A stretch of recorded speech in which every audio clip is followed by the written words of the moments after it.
इथे मी वेगवेगळ्या भूमिकेतून आलेलो आहे. खरं म्हणजे पाल्य आहे, पोलीस डिपार्टमेंट मधला आहे, संशोधक विद्यार्थी आहे, सायकोलॉजीचा आणि LLBचा स्टुडंट सुद्धा आहे. सर मी सर्व अंगाने तुमचं निरीक्षण करत होतो.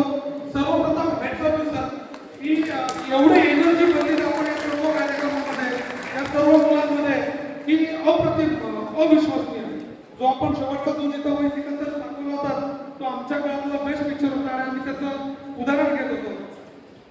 सर एक जर मी म्हणत की संशोधक विद्यार्थी म्हणून जर मी तुमचं निरीक्षण करत असताना बघितलं तर कॉग्निटिव्ह सायकोलॉजी, पॉझिटिव्ह सायकोलॉजी, ठीक आहे, दुसरी जी वर्तनात्मक जी असते त्या सगळ्या सायकोलॉजीचं सार, सगळी सायकोलॉजी जी मिळून जे मिक्सरमध्ये टाकून जे काय फ्रेश ज्यूस मिळतो तो तुम्ही सर विद्यार्थ्यांना आणि पालकांना दिला आम्हाला.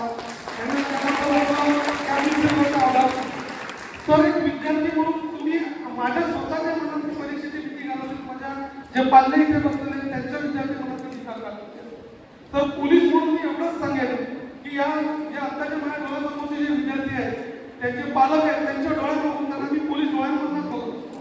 त्यांना बघून मी सांगेन सर की आपल्याकडे सर भरपूर काही शिकलेले आहेत आणि मी तुम्हाला खात्री देतो सर की हे विद्यार्थी आपले ILO एक्झामच्या माध्यमातून परीक्षेची भीती नक्की घालवतील सर. आणि सर्वात शेवटला मी सर तुमचं खरोखर मनापासून आभार मानतो. आपण एक अफलातून मोटिवेशनल हे दिलेलं आहे आणि त्यासाठी उपद्र सरांचे एक वेगळ्या प्रकारे आभार मानतो. एक वेगळ्या प्रकारचे मित्र म्हणत नाही करा तर त्यांची वेगळ्या पद्धतीने तयारी करून घेत आहेत आणि या तयारीचं फलित ते इथे आहे आणि ही कुठलाही समाज नाही आहे, आभार प्रदर्शन नाही आहे.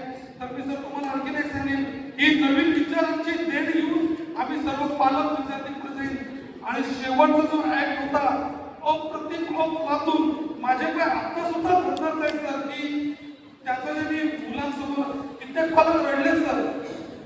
शेवट म्हणून एवढंच आभार मानतो, व्यक्ती करतो, सर्व टीमचं सपोर्टिव्ह टीमचा आभार मानतो.